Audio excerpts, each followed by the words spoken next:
Hello and नमस्कार सभी को, स्वागत है आपका हमारे चैनल ट्रैवल एक्सपीरियंस के एक और नए वीडियो में। ये वीडियो होने वाला है हमारा अमरनाथ यात्रा के बारे में। अमरनाथ यात्रा 2024 में कब से स्टार्ट हो रही है और कब तक चलेगी, रूट क्या होता है अमरनाथ यात्रा का, कैसे जा सकते हैं आप अमरनाथ यात्रा में और क्या प्रोसेस होते हैं, क्या रजिस्ट्रेशन प्रोसेस होते हैं वहां जाने के लिए, क्या क्या जरूरी चीजें हैं वहां जाने के लिए, सब चीजों के बारे में बात करेंगे। तो बहुत ही इंफॉर्मेटिव होने वाला है, तो वीडियो में एंड तक बने रहिएगा। और चलिए स्टार्ट करते हैं वीडियो को।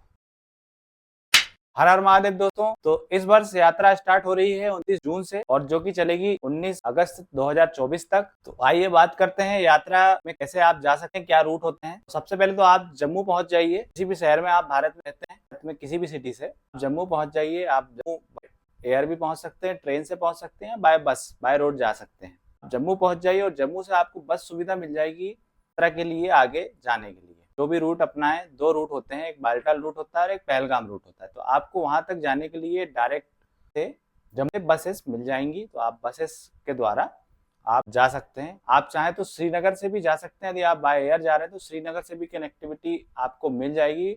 आप पहलगाम जाना चाहें या बालटाल जाना चाहें, ये आपके ऊपर है। पर मैं सजेस्ट करूंगा कि आप जम्मू से जाएं, उसके कुछ आपको बेनिफिट ज्यादा मिल सकते हैं। अब बात कर लेते हैं रूट क्या क्या है अमरनाथ यात्रा के लिए। तो आपको यदि अमरनाथ यात्रा पे जाना है तो दो रूट आप ले सकते हैं। एक तो है पहलगाम वाला रूट और एक है बालटाल वाला रूट। पहलगाम वाला रूट थोड़ा सा लंबा पड़ेगा आपको डिस्टेंस में, जो कि होते हुए जाता है पहलगाम से चंदनवाड़ी, चंदनवाड़ी से पिस्सू टॉप, टॉप से शेषनाग, शेषनाग से पंचतारणी और पंचतारणी से आप पहुंचेंगे पवित्र गुफा तक। ये रूट थोड़ा सा लंबा होता है, इसमें टाइम आपको थोड़ा ज्यादा लगेगा, 1 से 2 दिन लग सकते हैं इस रूट से जाने के लिए। फिर इसके बाद है दूसरा बालटाल रूट, जो कि सबसे ज्यादा फेमस है क्योंकि इसका डिस्टेंस कम है। होली गेव से पवित्र गुफा से बालटाल का रूट का डिस्टेंस लगभग 14 किलोमीटर के लगभग का डिस्टेंस है बालटाल से होली गेव तक, पवित्र गुफा तक। आपको यहाँ ट्रैक करके जाना होता है और इसमें सबसे अच्छी बात यह है कि बालटाल से रूट से आप यदि जाते हैं तो आप सेम डे में ही दर्शन करके वापस आ सकते हैं। तो इसलिए ये ज्यादा फेमस है ये वाला रूट। बस इसमें ये एक दिक्कत आएगी आपको कि ये खड़ी चढ़ाई है इस रूट पे, तो इसका थोड़ा ध्यान रखिएगा। बाकी रूट शॉर्ट है ये। बालटाल से आप पवित्र गुफा तक जाने के लिए पालकी भी हायर कर सकते हैं, पोनी हायर कर सकते हैं या फिर पैदल तो जा ही सकते हैं। तो ये बात हो गई हमारी रूट के बारे में कि क्या क्या रूट है और आप कैसे जा सकते हैं यहाँ पे। अब बात कर लेते हैं कहाँ रुक सकते हैं। तो सभी जगह जो भी रूट है, दोनों पहलगाम रूट और बालटाल रूट, आपको रुकने की व्यवस्था यहाँ पे भरपूर मिल जाएगी श्राइन बोर्ड के द्वारा और आपको यहाँ पे कोई दिक्कत नहीं आएगी। आप वहीं जाके बुक कर सकते हैं आपकी सुविधा के हिसाब से और अवेलेबिलिटी के हिसाब से। आने के लिए आपको लंगर की व्यवस्था हर जगह मिल जाएगी यहाँ पे अवेलेबल, जिस भी रूट से जाएं। लंगर का बहुत ही महत्व है यात्रा में, तो आप लंगर का आनंद ले सकते हैं यात्रा पर। चाहे तो आप खुद पे करके भी भोजन ले सकते हैं यात्रा पे, तो ये आपके ऊपर है। तो ये दो रूट हैं अमरनाथ यात्रा को जाने के लिए। बात कर लेते हैं रजिस्ट्रेशन के बारे में। आपको यात्रा पर जाने के लिए रजिस्ट्रेशन करवाना अनिवार्य है। आपको यात्रा परमिट लेके जाना अनिवार्य है, मेडिकल टेस्ट करवाना जाना अनिवार्य है। तो इसके बारे में बात कर लेते हैं। आप 3 प्रकार से रजिस्ट्रेशन करा सकते हैं यात्रा के लिए। दो तो एडवांस जैसे कि बैंक द्वारा और सेकंड है ऑनलाइन सर्विसेज के द्वारा, ऑनलाइन वेबसाइट के द्वारा और या तो श्राइन बोर्ड की एप्लीकेशन के द्वारा, जो कि प्ले स्टोर और ऐप स्टोर पर अवेलेबल है। थर्ड ऑप्शन है ऑन द स्पॉट रजिस्ट्रेशन की, लेकिन उसमें थोड़ी सी दिक्कतें आ सकती हैं आपको। मैं प्रेफर करूंगा कि आप एडवांस में ही रजिस्ट्रेशन करा करके जाएं। तो रजिस्ट्रेशन के लिए ये आपको स्क्रीन पे इंफॉर्मेशन दिख रही है, आप देख सकते हैं। चाहे तो पॉज करके देखें या फिर स्क्रीनशॉट ले सकते हैं इसका। तो आपको रजिस्ट्रेशन कराने से पहले ये सब चीजें होना चाहिए आपकी, तो ये आप ध्यान रखें। तो यात्रा में जाने से पहले, रजिस्ट्रेशन करने से पहले आपको मेडिकल सर्टिफिकेट बनवाना अनिवार्य है, जो कि आप ऑथराइज्ड हॉस्पिटल से और ऑथराइज्ड पर्सन से आप करवा सकते हैं, की लिस्ट अवेलेबल है श्राइन बोर्ड की वेबसाइट पर। मैं आपको आगे बताऊंगा। उसके बाद आपको मेडिकल सर्टिफिकेट बनाने के बाद आप रजिस्ट्रेशन प्रोसेस कर सकते हैं आपकी नज़दीकी ब्रांच में जाकर के, जो कि ऑथराइज्ड होगी श्राइन बोर्ड के द्वारा। उसको भी कैसे चेक करना है, आप ऑनलाइन रजिस्ट्रेशन कर सकते हैं, उसके बारे में मैं आपको जानकारी दे दूंगा। ऑनलाइन रजिस्ट्रेशन के लिए और जानकारी प्राप्त करने के लिए यात्रा की आपको जाना है इस वेबसाइट पर। इस वेबसाइट को ओपन करने के बाद कुछ तो ऐसी वेबसाइट आपकी ओपन हो जाएगी श्री अमरनाथ जी बोर्ड की। आपको जो भी लेटेस्ट अपडेट जानने हैं यात्रा को लेकर तो आप यहाँ पे चेक कर सकते हैं व्हाट्स न्यू पे जाकर के। जैसे कि लिखा हुआ है यहाँ पे यात्रा कब से स्टार्ट होगी और कब तक चलेगी, रजिस्ट्रेशन कब से स्टार्ट हो चुके हैं, वेदर अपडेट्स आप डेली चेक कर सकते हैं इस वेबसाइट पे। RFID के काउंटर कहाँ कहाँ बनेंगे उसके लिए अभी अवेलेबल नहीं है इन्फॉर्मेशन, लेकिन जब भी बन जाएगी आप यहाँ पे चेक कर सकते हैं। RFID क्या होती है मैं आपको आगे बताऊंगा। उसके बाद हेलीकॉप्टर बुकिंग के स्लॉट भी अभी ओपन नहीं हुए, जब जैसे ही ओपन हो जाएंगे यहाँ पे अपडेट हो जाएगा, आप बाकी की और भी जानकारी ले सकते हैं। हेल्थ सर्टिफिकेट यूटी वाइज आप चेक कर सकते हैं यहाँ पे जाकर के, आप किस स्टेट में उस स्टेट की लिस्ट आपको यहाँ डाउनलोड हो जाएगी और आप वहां से चेक कर सकते हैं आपकी सिटी, और आप जाके हॉस्पिटल में ऑथराइज पर्सन से बात कर सकते हैं हेल्थ सर्टिफिकेट के लिए। उसके बाद स्टेट वाइज जो डेजिग्नेटेड बैंक्स हैं जहाँ पे आप एडवांस में रजिस्ट्रेशन करा सकते हैं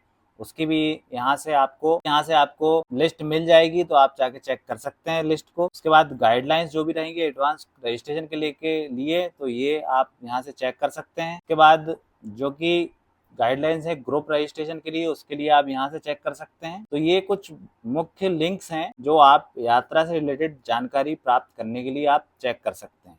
उसके बाद यदि आपकी पूरा कंफर्म हो जाता है, आपका मेडिकल सर्टिफिकेट कंप्लीट हो जाता है बनने के बाद, आप रजिस्ट्रेशन प्रोसेस कैसे कर सकते हैं उसके बारे में बात कर लेते हैं। तो रजिस्ट्रेशन प्रोसेस के लिए आपको जाना है मेनू पे जाने के बाद आपको जाना है ऑनलाइन सर्विसेज पे। ऑनलाइन सर्विसेज पे जाने के आपको ऐसा यूजर इंटरफेस पेज ओपन होगा जिसमें कि लिखा रहेगा यात्रा परमिट, तो यहाँ पे आपको क्लिक करना है। यहाँ पे क्लिक करने के बाद आप यहाँ पे देख सकते हैं रजिस्ट्रेशन पे एक टिक है, और भी चीजें जो कि आपको जानना है यात्रा के बारे में तो आप चेक कर सकते हैं, वेरीफाई कर सकते हैं। आप एप्लीकेशन फॉर्म सबमिट होने के बाद ट्रैक कर सकते हैं, डाउनलोड कर सकते हैं यात्रा परमिट। तो ये सब प्रोसेस आप जानकारी ले सकते हैं यहाँ ही से। उसके बाद आपको जो की इंस्ट्रक्शन चेक कर लेना है यात्रा रजिस्ट्रेशन के लिए, तो यहाँ पे डूज क्या लिखा है, आप क्या क्या करना चाहिए आपको यात्रा से पहले और यात्रा के लिए, तो यहाँ पे डूज लिखे हैं आप चेक कर लीजिएगा। डोंट्स जो कि आपको क्या नहीं करना चाहिए यात्रा के दौरान और यात्रा से पहले, तो ये यहाँ पे मेंशन है। उसके बाद जो भी पॉइंट्स है मेन यात्रा के लिए आपको जो चाहिए डॉक्यूमेंट्स और जो भी चीजें हैं वो यहाँ पे पढ़ लें ध्यान से कि आप क्या क्या आपको जरूरी है यात्रा के। सारे टर्म्स एंड कंडीशंस पढ़ने के बाद आपको यहाँ टिक करना है आई एग्री पे और रजिस्टर करना है। रजिस्टर करने के बाद ऐसा मेनू ओपन होगा जिसमें लिखा रहेगा यात्री रजिस्ट्रेशन। यहाँ से आपको यात्रा रजिस्ट्रेशन की डिटेल आपको पूरी फिल करनी है परमिट के लिए। इसमें ध्यान रखिएगा कि एक मोबाइल नंबर से आप सिर्फ 4 एप्लीकेंट्स के लिए ही अप्लाई कर सकते हैं, और डिटेल जो है ध्यानपूर्वक भरिएगा ताकि कोई इशू ना आए, क्योंकि एडिट नहीं होगी ये वापस से। तो आपको स्टार्ट करना है फिल करने के लिए आपको सबसे पहले तो रूट तय करना है। रूट आप किस रूट से जाना चाह रहे हैं, बालटाल या पहलगाम। पहलगाम रूट सिलेक्ट करेंगे या बालटाल, जो भी सिलेक्ट करेंगे। उसके बाद आपको डेट सिलेक्ट करनी है। डेट सिलेक्ट करने के बाद अवेलेबिलिटी चेक करनी है। डेट सिलेक्ट करने के बाद आपको आपका नाम, उसके बाद फादर नेम या हस्बैंड नेम, उसके बाद gender, date of birth, mobile number, यदि पोस्ट पेड हो तो प्रेफरेबल है वो, emergency number, email contact number, इसके बाद आधार नंबर, आपका स्टेट जहाँ से आप बिलोंग करते हैं, डिस्ट्रिक्ट, आपके किसी भी रिलेटिव का नाम, उसके बाद आपका रिलेशन जो भी है रिलेटिव से वो मेंशन करना है यहाँ पे, आपका ब्लड ग्रुप, उसके बाद आपका एड्रेस जो भी है, आपका परमानेंट एड्रेस जो भी आप आईडी में लिखेंगे वो यहाँ पे एड्रेस आपको यहाँ पे फिल करना है। इसके बाद आपको जाना है नेशनलिटी पे जो कि इंडियन। उसके बाद आपको सिलेक्ट करना है मेडिकल डिटेल जो भी रहेंगी आपकी, जिस स्टेट वाइज आपने जहाँ से आपने सर्टिफिकेट बनवाया है। तो स्टेट का नाम, लोकेशन आपकी, हॉस्पिटल जहाँ से आपने मेडिकल सर्टिफिकेट बनवाया है, उसके बाद अथॉरिटी नेम, उसके बाद जो फ़ोटोग्राफ है और मेडिकल सर्टिफिकेट की आपको यहाँ पे कॉपी अपलोड करनी है। उसके बाद आपको कैप्चा कोड डाल के यहाँ से एक बार फिर से आपको पूरा डिटेल्स आपकी फिर से देख लेनी है, और उसके बाद आपको यहाँ एग्री करके सबमिट कर देना है। सबमिट करने के 1 से 2 दिन में या मतलब 24 से 48 घंटे में आपको मैसेज आएगा, उसमें लिंक आएगी पेमेंट के लिए, और आपको उस पेमेंट लिंक से आपको पेमेंट करनी है। उसके बाद ही आप परमिट डाउनलोड कर पाएंगे यात्रा रजिस्ट्रेशन करने के बाद आपका परमिट आने के बाद आपको जाना है जिस डेट पे आपने बुकिंग करी है उस डेट पे आपको आपको जम्मू या आप जहाँ भी जाना चाह रहे हैं श्रीनगर, वहाँ पे पहुँच जाना है और RFID कार्ड बनवाना है वहाँ जाके।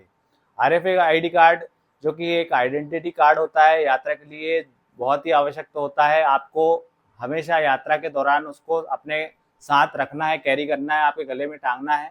तो इस चीज़ का ध्यान रखें। तो आपको यात्रा परमिट करवाने के बाद वहाँ पे जाकर के KYC करवाना है।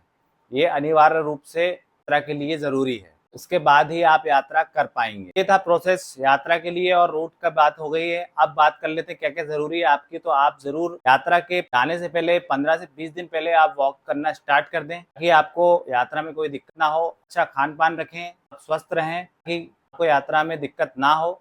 अच्छे से फूड्स कैरी करें यात्रा के लिए ताकि आपको कंफर्टेबल रहे यात्रा में। बाद आप बॉटल और कुछ मेडिसिन खाने के सामान थोड़ा सा साथ में कैरी जरूर करें ताकि आपको यात्रा में असुविधा ना हो। अपनी फोटो, अपने आइडेंटिटी, परमिट और मेडिकल सर्टिफिकेट ले जाना बिल्कुल ना भूलें यात्रा पे।